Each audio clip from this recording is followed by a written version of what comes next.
Ready for more stories? Welcome to Reminiscing, our Highline History, a radio show presenting the memories of our community in the Highline area. Listen to a new episode every week, Monday and Tuesday, with your host, Roger Price, at 106.5 LP FM, South King County.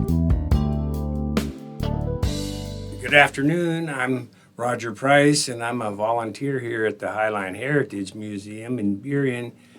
And this morning, I have Steve Ellis, as an old friend of mine from grade school, junior high, high school, and he's also works volunteer-wise at the Museum of Flight right now.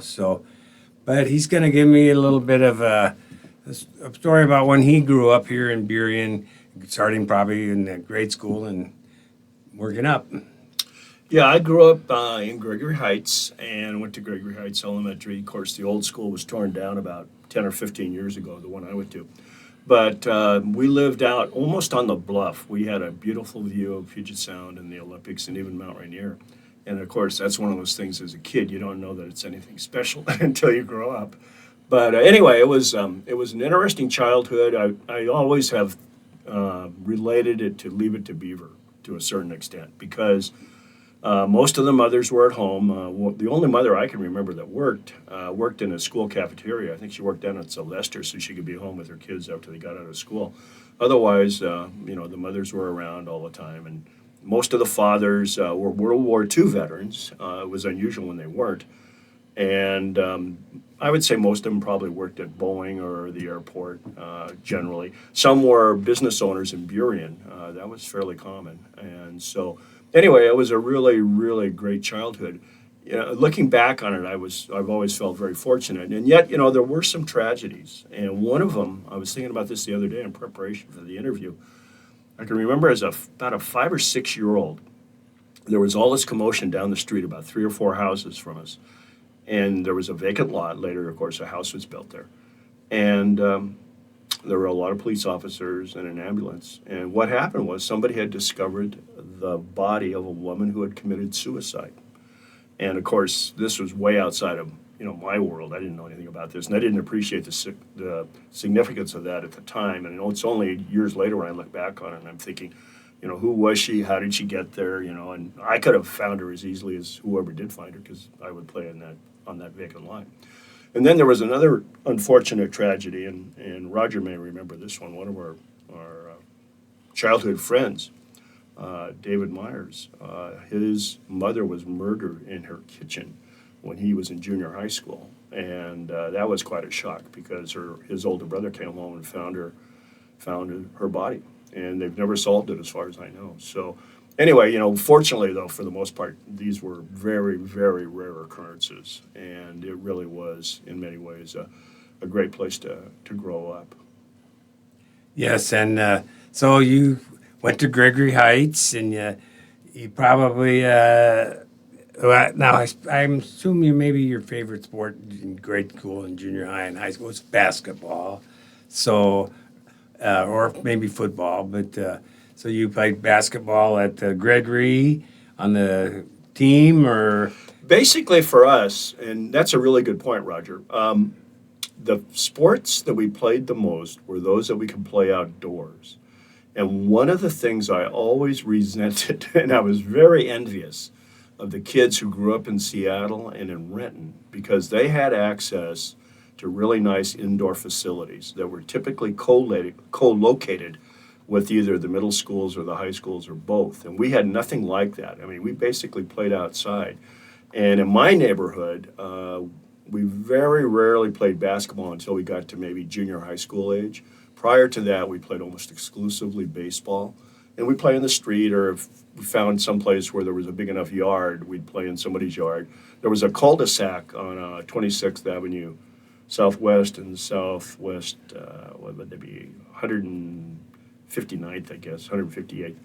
And we played there a lot. And, of course, from time to time, a baseball would go through a neighbor's window. And that was not a good thing. But, that was probably what we played the most, just because we didn't have access to an indoor facility. People put up hoops on their garages. We had one at my house, and And of course, it was nice. You could go out and shoot, but the driveway wasn't big enough to really play more than one-on-one. So Sure, yeah. I know you. When we were at Sylvester, I remember we were. I think we were the managers for the football team, and you were great at keeping statistics on everybody from rushing to tackles to everything that was going on. So that was kind of your niche in football field. yeah, it was funny how I got involved in that. I was always interested in sports, probably because of my grandfather's influence. My mom and dad would send my sister and myself over to my grandparents' house, which is over on 4th Avenue Southwest and 124th Southwest, and or Southwest 124th. And we go over there every Sunday, and my grandfather liked to watch the sporting events on TV. I also think, looking back on it, and this is one of those little curious things you don't realize when you're a kid, I think he had a bookie in White Center. And because the reason I say that is he had this little sheet of paper. It was like about 3 inches wide and about 7 inches long, and it had all the spreads on it. But, when you're 8 or 9 years old, you don't realize what that is. It's later on when you look back on it, you realize, okay, that's probably what it was. And so that's why he was so interested. Now, how much he was betting, or if he even was, I don't know. Maybe it was more of a curiosity type thing. But I think that had a influence. And so because of his influence on me or led me to be interested in sports, the next step was to get involved on statistical end, because I wasn't all that great an athlete. And, the ironic thing about that is that later I became a sports writer, and later I was the official scorer at the Mariner games for 8 seasons. So, I mean, it was funny how doing that stuff at a very young age led to me doing it at a very high level later on. Sure, I can remember that you were always writing articles for maybe the Highline High School newspaper, or even the Sylvester Tomcats newspaper. There would always be some sports article written in there. So it led to a career that was a lot of fun. Yeah, I was very fortunate. I was thinking about, in preparation for the interview, how certain teachers influenced my what happened to me later in life. And the journalism side was very significant. I can't remember her name. There was a woman when I was in the 9th grade at Sylvester who let us. The way it worked was you had 1 semester of speech, which was horrible. Hated public speaking at the time. And then the other half was you got to put out the school newspaper. And so that was my first formal or semi-formal introduction. We had a little book about journalism that we used as kind of a foundation. But the great thing that happened to me was when I got to Highline as a sophomore, there was a brand new journalism teacher. Her name was Sharon Douglas, and she allowed me to enter journalism as a sophomore. The previous teacher had a rule prohibiting it because she didn't feel like our English was fundamentally sound enough as sophomores, and she was probably right. But anyway, that got me exposed to journalism at a higher level very, very early. Oh yes, she was an influence on your career then. Yes. So was your mom and dad? They probably had a lot of influence also on your journalism career, and or were they more just let you kind of go on your own? Or I think they recognized that it was a good place for me to be as far as professional aspirations. Also, and my mother never really talked about this too much, I think she really wanted to be a journalist. But when she was at the University of Washington, it was in the early 1930s, and her family lost virtually everything in the Depression. They had their money in a small bank in Kashmir over on the east side of the mountains, and it was wiped out. And so she had to quit school when she was I think after her freshman year. And so I think, from her point of view, she never said this really, but I kind of filled in the blanks, that she was glad to see me succeed because it's something that she wanted to do. oh yeah, cool. She probably was pretty proud of that fact too, that you followed kind of in what she would have really wanted you to do.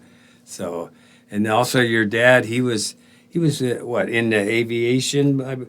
Yeah, I was, once again, I was pretty lucky as far as the parent thing goes. My dad was a maintenance manager for United Airlines at SeaTac. And like I said earlier, so many of the kids I grew up with, their parents worked for the airlines or Boeing. And so obviously the airport was a big deal. I mean, it was really important to the economy around Burien. And also it was just someplace that you had a pretty close relationship with. And So yeah, I mean I was very lucky. I got to fly airplanes on my dad's passes from the time I was like 8 or 9 years old to when I became an adult, and it was a great experience. I was able to fly a lot of different places, and in fact, I think looking back on it, that was one of the things that accelerated my career as a sports writer. I'd been fortunate enough to work for, well, as of course on the Highline High School newspaper, and then I think it was maybe must have been maybe the spring of my junior year, or I can't remember, it was junior or senior year.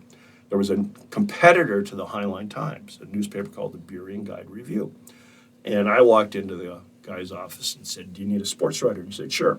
So I started writing stories for him. And then from there, I went out to the University of Washington. I was sports editor of the Daily my sophomore year. And I had a huge opportunity, and that was because of my dad's passes, the fact that I can fly free on the airplanes, I could travel with the Husky football and basketball teams. And where that really gave me an edge as far as career development goes, I got to know all the Seattle area sports writers, the sports editors, the guys that cover the Huskies on a regular basis, guys that work for the PI of the Times, Tacoma News Tribune, Everett Herald, and so forth. And so by the spring of my sophomore year at the University of Washington, I was working for the Seattle Times.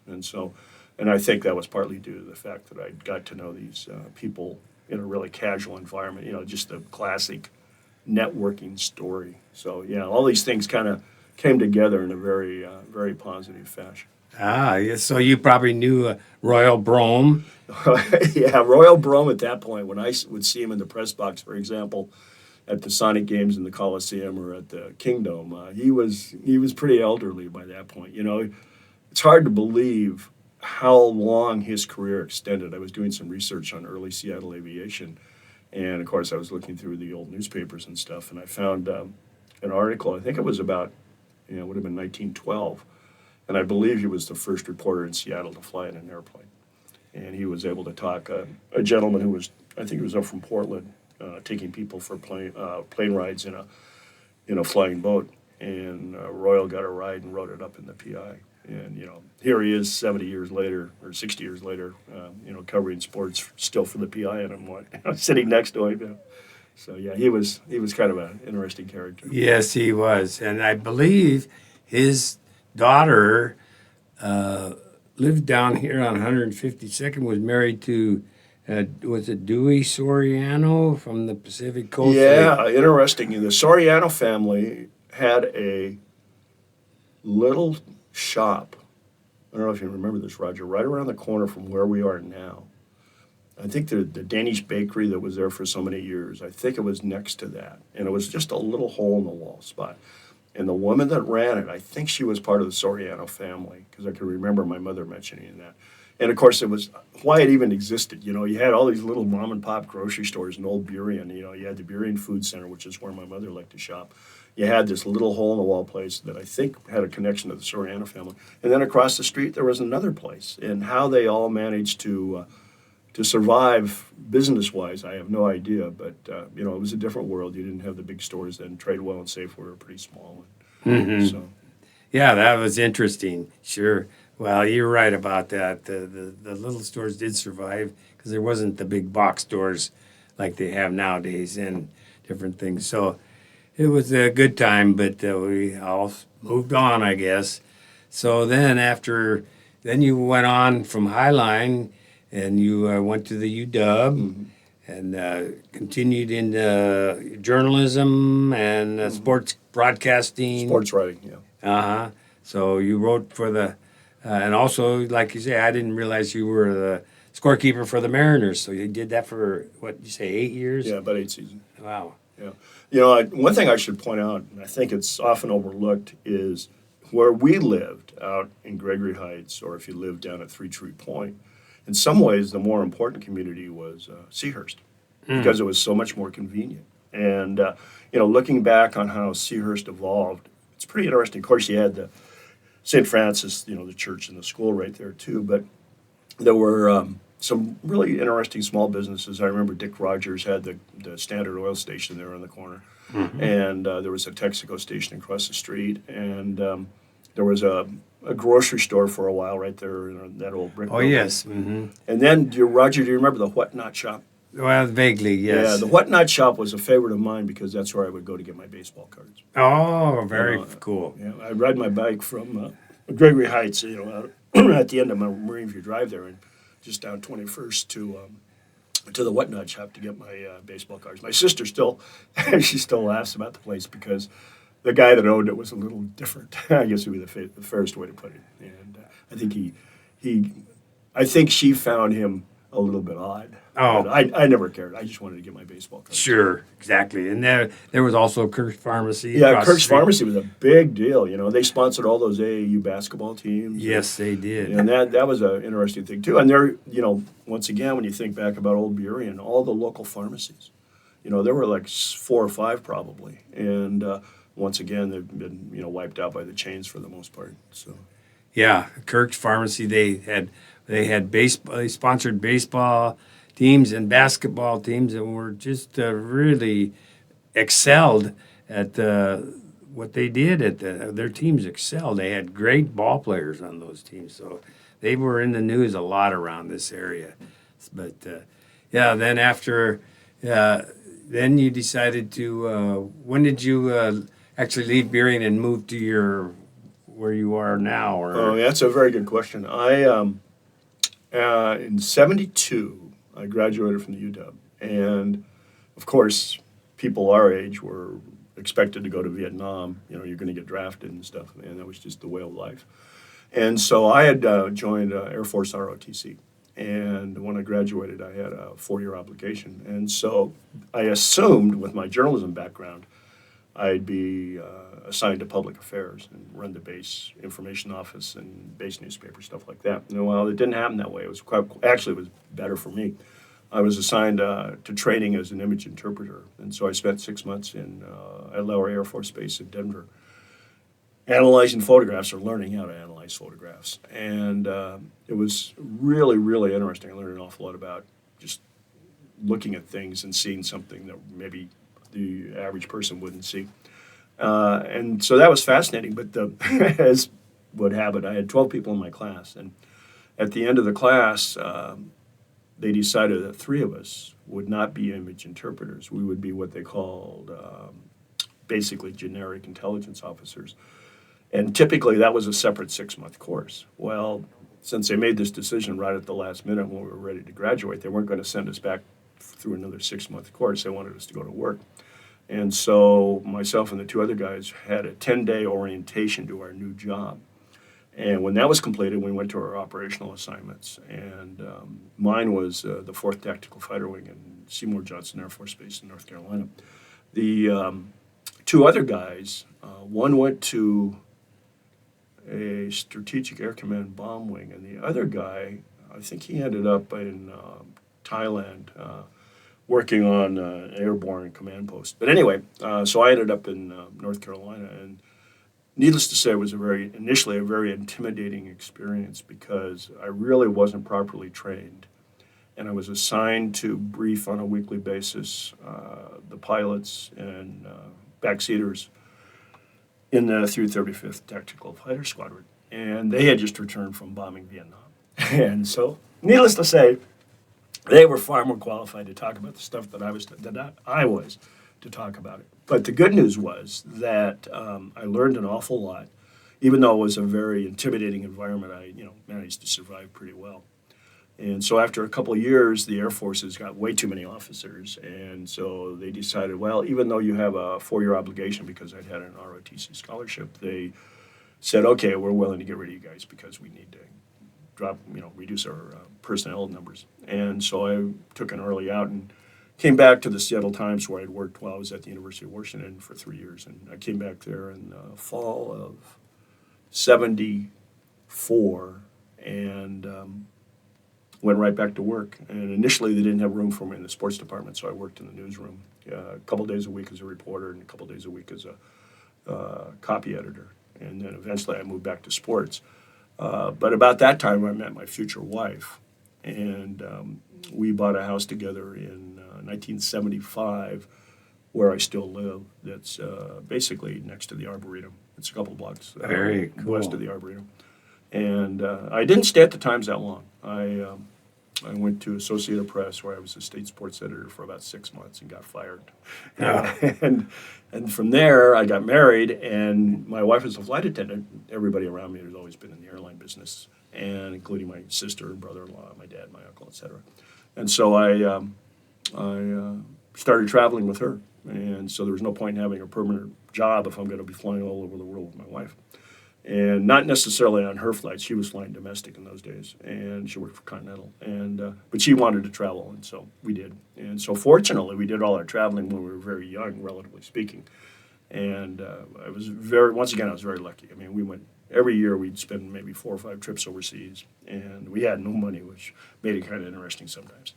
And then from there, I kind of bounced around a little bit, working for the Times. And then I got a lucky break. I went back and got my master's degree in library science. And that came about because I joined the Air Force Reserves.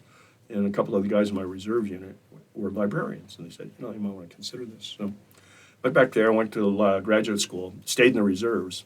And then about 1990, I hooked up with one of my classmates and started a company that provided corporate library support to Microsoft, where she worked. And then we added Weyerhaeuser as another customer. And the business kept getting bigger and bigger. And I sold at about 2,000 to one of my employees, and they're still in business. And their customers include Microsoft and the Gates Foundation. So it's done pretty well. Wow, very, very interesting. I did not know that. So you did well with that. And then you also collaborated with a friend about a aviation book. And now, was that through the help of your dad too, I suppose, with his photos, or how did that? Well, yeah, he was definitely the catalyst. I'd always been interested in history, and I think one of the things I remember about my time at Highline High School in journalism was my senior year, because I'd already been working on the school paper for a couple of years. Miss Douglas let us, actually I think she was Mrs. Stackle by then, she'd gotten married. She allowed us to do special editions, and so we could research different projects. Well, I remember doing one on the airport, and I remember doing one on the history of Burien. And I was able to go through the Highline Times to find articles and stuff that we could use. And I don't know, we got a lot of old photographs and stuff from the 20s and everything. So that was really interesting. So I had a kind of an interest in history all the time, but not really a formal interest. And so after I sold my business, I wanted to stay active. And so the museum, my dad had been in touch with the museum for many years. He'd been a member, and I'd read his newsletters. And so I saw that they were looking for volunteers. And so I went down there and signed up as a docent, and went through docent training in the fall of 2002. And then in 20 years ago now. Yeah, 21 years ago. This is the Museum of Flight. Yeah, Museum of Flight. So I started serving as a docent, and then I also volunteered in the library because I had a library background.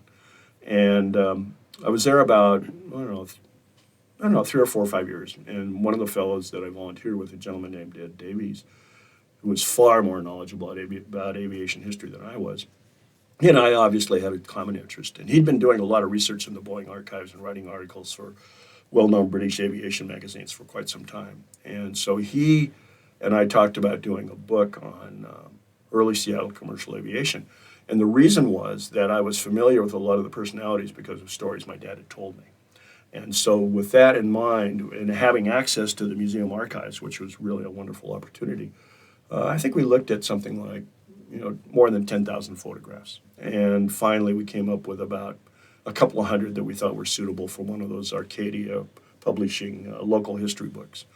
And they're, you find them in Barnes and Noble all over the place. And typically, they cater to local historical societies that want to promote their collections. And so we put it together and published it in 2009. And then I did a second book on an airplane that my dad flew out of Boeing Field near late 20s, early 30s, called the Bach Air Transport. And I published that about, I think, 2015 maybe. And now I'm on the verge of wrapping up a book project about maybe Boeing's most important airplane, the Boeing Model 40 mail plane, which allowed them to enter into commercial aviation in 1927 and led to the formation of United Airlines. And that's an airplane that my dad worked on in the early 30s. And so between his photographs and the museums, and now we're getting a lot of support from the Boeing archives, I think it's going to be a really well-received product. The problem is, having been around aviation history for the past 20 years on a fairly intimate basis, just meeting and talking to people at the museum, there's far more interest in military aviation. Commercial aviation, generally speaking, is kind of a second cousin. And so when it comes to actually selling books about commercial aviation, there's virtually no market. People want to read about B-17s and P-51s and that sort of thing. And so that's fine. I have an interest in military aviation as well, but I have the personal connection to the commercial aviation. So anyway, that's kind of where I am right now, is wrapping up this book project. And fortunately, I'm hooked up with a really, really good, really talented graphic artist, photographer who, as it turns out, works for Boeing. And so we're going to be working on the layout and the finishing touches, hopefully in the next not too distant future. Oh, yes, that's cool. So now I wanted to go back to the Air Force now.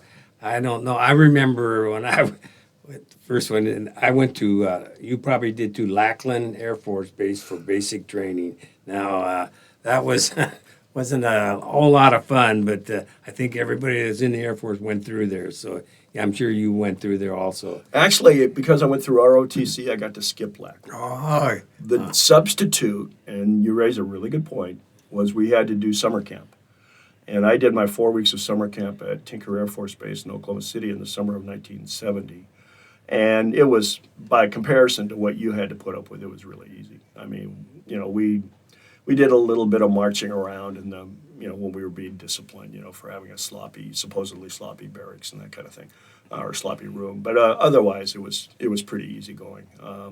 The biggest challenge for people like me was coming from the relatively mild climate of the Northwest, and you probably had the same experience in Texas, going down to Oklahoma in the summertime. That was difficult. It'd be 105 and stuff, and you'd be out doing stuff, and it was uncomfortable. But when you're 20 years old, or 20, in my case, I was a year older than the other guys. I was 21.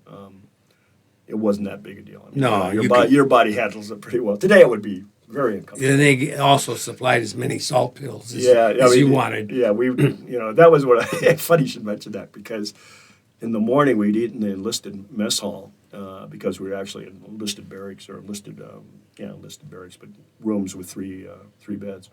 And we'd go over for breakfast, and they actually put out a sign or established a policy.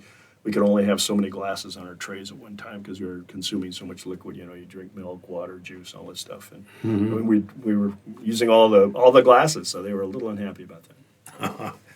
Yes, well, that was kind of fun, actually, when looking back on it. But then now you're also involved in playing badminton. Yeah, that's another thing that happened here in Burien, where I got a lucky break in many ways. It turned out my neighbor, a gentleman named Austin Miller, he was a Boeing engineer. He lived down the street from me. I believe he'd served in North Africa in World War II, and I think he came in contact with a lot of British troops. And so he became a fan of badminton. And so now this is the late 50s. He's in Seattle, and a couple things happened. One was he decided to build his own badminton court in the backyard, and he was going to, put down a concrete floor, basically. And there's no, it's outdoors and everything. And I remember helping him build it. He asked me to come over and help him, and I was like about 12 or 13. And I've never worked harder than I worked that day, hauling concrete back and forth, or cement back and forth to the backyard. And then at the same time, in 1959, he started the Highline Badminton Club at the Lake Burien Presbyterian Church. And it was all Boeing guys, as far as I know, pretty much. Maybe not exclusively, but pretty much all Boeing guys. And then in 1962, they moved over to the old Seahurst Junior High School. And they were there for about 3 years maybe. And they also had gotten into the Sylvester gym. And so I think they were playing 2 nights a week. And then when Tyee opened, they got into the old Tyee High School gym. There's a newer one built many years later. But it was the old gym. And so when I was invited to start playing with them, was the spring of '66. And so we would go over and play at Tyee every Monday night, and I really had no idea what I was doing. I mean, I could hit the shuttle, having played baseball, that wasn't that hard. But as far as technique or strategy, anything like that. I really didn't have a clue. But the good news was I was able to continue playing, and I basically have played continuously since and up to now. And so I've been really lucky. The Highline Badminton Club moved from Taio back to the, or not back, but over to the Highline High School Auxiliary Gym, which of course is gone now. And we played there from, I think it was 75 to when they closed the old school in the spring or summer of 2019. And so, and I helped run the club after another neighbor, Dick Pierce, had run it for many years. And then he moved to Portland to be closer to his grandchildren. So I took over the operation in the mid-'90s. So I ran it for about the last 20 plus years. Oh, yes. And they also have badminton at this, believe it's the SeaTac Senior Center. Yeah, the SeaTac Community Center. It's interesting. Dick was on the committee that designed the gym, and he made sure that they had a very high ceiling so that when you play competitive badminton, especially singles, the vertical height is critical because you typically serve, or traditionally you would serve very, very high. And most of the high school gyms didn't need to have high ceilings. So he made sure that gym had a sufficiently high ceiling, and to the best of my knowledge, nobody has ever hit that ceiling with a shuttle, ever. Maybe they have, but I've never seen it happen. And I've played there off and on since it opened in '93. So, but yeah, that was the reason. It's funny, I was talking to one of their directors one day, one of their parks guys, and he didn't know the story behind why that ceiling was so high, and I explained it to him because it's extremely unusual. Sure, yeah. Well, that was, it's got to have, because when you serve, like you say, it goes pretty high, or sometimes there's a stray shot that flies up there quite a ways. Yep. So that's fun. And plus, it gets you out exercising, and you're fortunate your knees are still in pretty good shape, and shoulders, so that's great. So, well, gee, I don't know if there's any more you want to add to I was thinking about one thing, and it gets back to the comment I made much earlier about the influence of the small businesses in Burien. And, when I was a kid growing up, there were a lot of small business owners in the neighborhood. I mean, I remember Al Berman owned the Clothes Horse, which is a really nice men's clothing shop. And Harry Clark's dad owned Cleaning by Clark. And Chris Mansfield's dad owned a supermarket over on Des Moines Way and about, I guess that'd be Glendale Way. And, so this was also part of our community, was that these people not only lived here, but they owned these small businesses that thrived. And, of course, we went to school with their kids. Oh, absolutely. Yeah, there's so many, like you say, kids that we went to junior high and high school with, grade school, and their folks owned, like you say, a business in Burien. I remember Harry Clark's dad had that cleaners there on 152nd next to Bob Parker's studio, and the Parkers had that business. So there was just so many, and Perry West and Ken West. So there was just a ton of dads that started their careers and businesses right here. Some may have started in White Center and worked this way, but yeah, it was a fantastic little community in here at one time. So, yeah. One thing I've always wondered about, and I don't know anything about it, and I don't know if you've done any research on it, is the Ruth School. And I remember when I was a sophomore in that journalism class, one of my classmates was a girl who went to the Ruth School. And she was very nice. And actually, she was a big help to me because I think she might have been a senior. And of course, I'm, once again, terribly intimidated, and she was very supportive. But I remember how, if you go to Des Moines or White Center, you have the gyms that were built during the Depression. And they're really nice buildings. I don't know if the gyms are any good anymore. I haven't played basketball in 30 or 40 years. But they're really nice. Burien had one, too. And it was down on just off of 152nd on the north side. It would be about 2nd Avenue Southwest. Yep. 2nd Avenue Southwest. Just about where the present library is now. No, it'd be farther. It'd be a little bit farther east, a little closer to Highline. But when they started to develop that property, they moved it to the Ruth School, and it's still there as far as I know. No, it's gone now. Is it gone now? Okay, yeah. But I always wondered what it would have been like to have access to that building, and by the time I got old enough where I could bicycle to it or anything, it had been bought out basically by businesses expanding in Burien. So. Yes, I think the Burien finally, I think they sold that property, and then they had to move the gymnasium down to the Root School about 1961, actually.